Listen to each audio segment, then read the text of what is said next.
Alors donc, nous sommes, vous l'avez dit, à la 10e édition de la Semaine économique. Pour mémoire, c'est la 5e fois que l'OCEMO coordonne l'exercice. Donc ce que nous avons essayé de faire, et je pense que sur ce point, le retour des partenaires, le retour des participants, le retour des intervenants, puisque je rappelle quand même que nous avons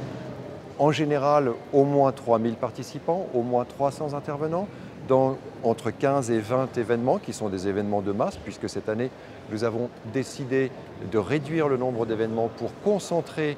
justement la réflexion et pour faire en sorte que les acteurs soient plus rassemblés pour pouvoir se parler. Cette année, donc, nous avons décidé,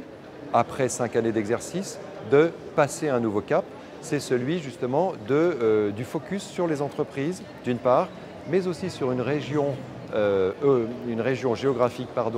qui peut-être peut paraître un peu déshéritée, c'est l'Afrique. Alors n'oublions pas quand même que le Maghreb, c'est la porte d'entrée sur l'Afrique. Nos partenaires marocains ont mis en place une stratégie extrêmement offensive, amicalement offensive, vis-à-vis de l'Afrique, en développant un certain nombre de